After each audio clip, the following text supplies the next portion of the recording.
SMU at Penn State. This one's going down on Saturday at noon Eastern. Penn State, 8.5 point favorite, 9 point favorite. Depending on where you look, you may be able to go the other way, a half a point at some places. Over under set at 54. Winner is going to face off against Boise State in the Fiesta Bowl. Um, Look, well, we've got some of the obvious stuff that everybody's talked about, and I think the one thing that's been talked about in this game the most is the weather and how it's going to be cold, and you got guys, coming from Texas where it's not as cold obviously as it is in Pennsylvania and things like that, and I think that there is certainly some type of advantage there. I would think maybe at least to start the game, for Penn State. I think SMU is able to play through that, so we'll set all that to the side. Um, the matchups, if you look on paper, Mason, favor SMU here. They do. I mean, the SMU defensive run stop unit matches up well against what you would consider to be the strength of this Penn State offense, which is running the football. We just saw Penn State come off of a game where they ran for 300 yards, just absolutely ran wild on the Oregon defense. And so you got SMU coming into town here, and they're a team that has been really, really good against the run. I'll put some of their statistics on the screen here, and you guys can look at it as you please there. But defensively, rush yards per game allowed, they're fourth in the country this year. Now, if you go through and you look at that schedule that SMU has played, hasn't exactly been a murderer's row, right? One of their toughest games of the year they played was against BYU. They lost that game. It was earlier in the season when BYU seemed to be on a roll, but that the matchup seems on paper to favor SMU here. But SMU hasn't faced off against Penn State every week. That's not how they came to get that fourth in the country ranking. This is a whole different ball game. This is a different level of competition here, and I'm interested to see how SMU is able to handle that defensively because Penn State knows how good this SMU team is at stopping the run, and I would imagine that they're accepting it as a challenge more than anything because they're going to try to run the football with these awesome running backs that they got, and I think that they should. Got to establish the run if you're Penn State in this one for sure. Um, SMU, the run defense, obviously, I think is a good matchup. But SMU offensively, I think they've got a bit of an advantage in the passing game. I think they're going to be able to pass for some yards. Kevin Jennings is really good at rolling out, creating things with his feet whenever he needs to, but also very good at getting through his progressions and hitting the tight ends, the wide receivers, who running backs out of the backfield, the whole nine. The dude knows how to distribute the football, and ever since he's taken over this SMU offense earlier this season, it's been a totally different team. So I think we saw a lot of nerves for SMU in the first half of the Clemson game. It seemed like they settled in the second half. They obviously did. They mounted a huge comeback and gave up a bad special teams kickoff return that ended up costing them that game. But um, can they pass the ball effectively against this Penn State defense? I think they're going to have some opportunities. I don't know if it's going to be to the tune of a victory here, Mason, because, like I said, this is a step up in competition here. Penn State being at home, I think that gives them a big advantage. Um, what happens when an unstoppable force meets an immovable object? That is the number one thing I'm most interested in this game. What that running game versus that run stop unit. Um, and with that being said, if that run stop unit can stop Penn State, is Drew Aller able to hit some plays over the top? We saw some costly turnovers against Oregon, which I think inevitably probably cost Penn State that game. Um, is there more? I was impressed by Penn State against Oregon. Are we seeing more of that, or are we reverting back to the Penn State that is just going to play power football and try to win this game? 14-7. We'll have to see how this one goes. But what are your thoughts here? I do think that it's we're going to see more of Penn State doing what they've really been doing all season long, and with Kotelnicki. I'm sorry if I'm mispronouncing his name, but seeing more of what he's been able to do all season long with this offense. It does look much more efficient through the air. We've seen Drew Aller take a step up in a lot of ways. Now, it's interesting because you look at Drew Aller's numbers compared to 2023, and he's thrown more interceptions, and his completion percentage is actually down. But he has he's really just taking more shots down the field, and you're seeing his yards per attempt go up because of that. And I think that's what's been most impressive about this offense. I think that this style of Drew Aller is actually much better for this team, I think, overall. Tyler Warren's obviously gotten involved all year. I think he continues to do well for this team. Also, Harrison Wallace has kind of emerged here as of late, and I think he's going to be completely healthy in this one. So that's a huge advantage, I think, for Penn State.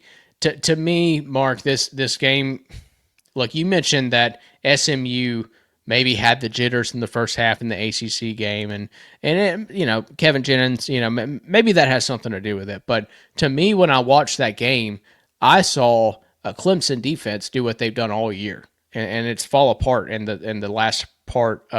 The last half of every football game, just about, that Clemson played in, they just absolutely fell apart. Starting with the Georgia game, right? We saw them tighten up against Wake Forest. It was kind of the reverse for Wake Forest, but there were a few smaller games throughout the year where we're just going, how the heck did this team put up 31 points in or put up 31 points against Clemson, and 21 points were in the fourth quarter. And I mean, it was time and time again that these teams were scoring late against Clemson. And I say that to say, I think that SMU took advantage of that. And when I look at Penn State, I don't see their defense doing that. I don't see their defense letting up. I see a defense that's very balanced and really good across the board.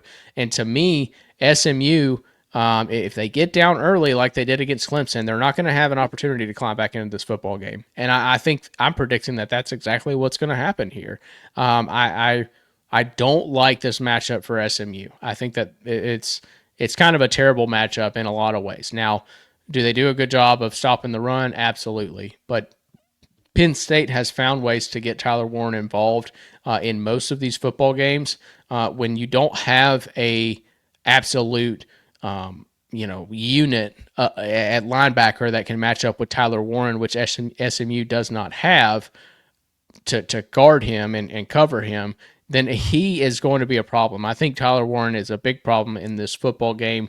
I just don't see Penn State having anyone that can really match up with him. And therefore, if you're not able to stop him, I know you can double team him and all that. It hasn't really mattered for teams that have lesser talent than Penn State. SMU fits that role to me, and therefore I think that Penn State's going to be able to score here. One other point that I want to get to before we wrap up, just a point that I don't want to miss. Bo Pribula is not going to be in this football game. He's already hit the transfer portal.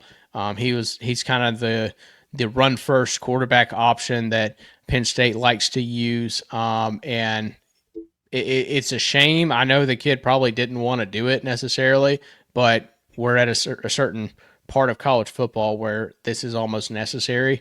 So it sounds like Drew Aller's coming back to play his senior year.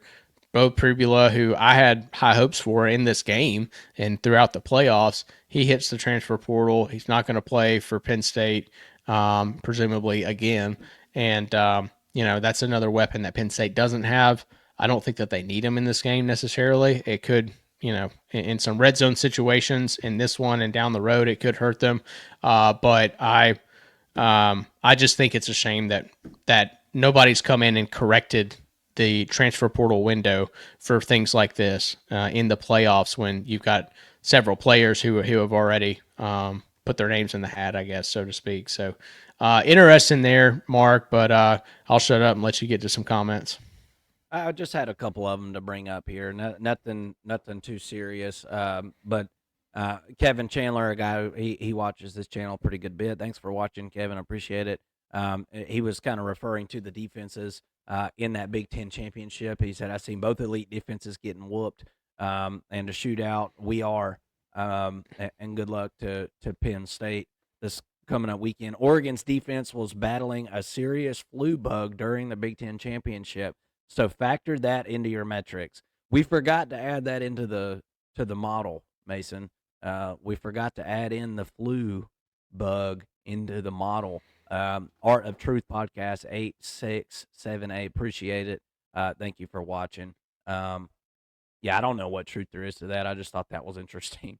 Like, you know, we hear excuses all the time. I don't know what's true, what's not, or whatever. But I'm Oregon's got 2 weeks to get over it now. Would they have given up 200 yards rushing instead of 300? I don't know.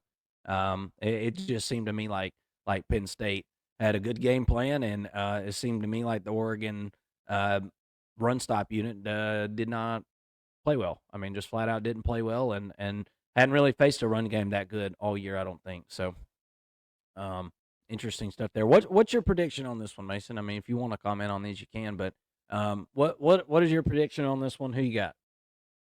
I'm taking Penn State. I really just find a hard time believing that SMU is going to be able to do this. Penn State's defense has been really good all year. Dennis Sutton is coming back to play the edge position. I think with him and Abdul Carter creating problems for this offensive line for SMU, unlike any sort of problems they've seen all year. I know that the Clemson defensive line is really good, but I don't think that they're quite as good as Penn State's this year, especially on the edge position. In that case, I think you're going to see some blindside sacks from Kevin Jennings, maybe put the ball on the ground or something like that. And factor in the fact that Penn State gets this game at home. I like them even more. Just a bad matchup for me with SMU. I think that they absolutely deserve to be in the playoffs. I'm not saying that they don't. I don't necessarily think they get run off the field, but I like Penn State in this one. I would stay away from the spread, but I would take the under in here in this game as well. I don't see Penn State being able to run the football like they did against Oregon necessarily. I think that SMU is going to really buy into the run defense and sell out the pass in a sense, and force Penn State to beat them over the top. And in that case, I think you're going to see some punting on Penn State's side of the football, and it's going to lead to a lower scoring game. But to me, the best bet is going to be the under here. But I like Penn State to win the game. And I guess if I had to pick against the spread, I would probably take Penn State by 9 or 10. Interesting. Yeah, I think this one is I like SMU plus the points here. Now I like Penn State to win this game, but I do like SMU to cover this thing. I think this one is relatively close. As I think most of these playoff games are going to be. I think that SMU has got a chance to throw the football around a little bit in this game. We've seen Penn State be susceptible to the pass, not only against Oregon, but even teams as bad as Bowling Green this season, which Bowling Green was actually a decent passing team. That's a whole nother story, but SMU is a decent passing team as well. I think SMU's run defense is going to be able to cause some punts, but I do think the Penn State runs for, 40, 50 more yards than what SMU is used to giving up per game. We talked about SMU giving up 78 yards a game rushing. I don't think there's a chance in hell Penn State doesn't get 150 yards rushing in this one. 100, 140. So I think Penn State's able to run the football enough to get some first downs, play a little bit of keep away. So with all that being said, I like the under. Give me SMU plus the points, but give me Penn State to win this thing straight up.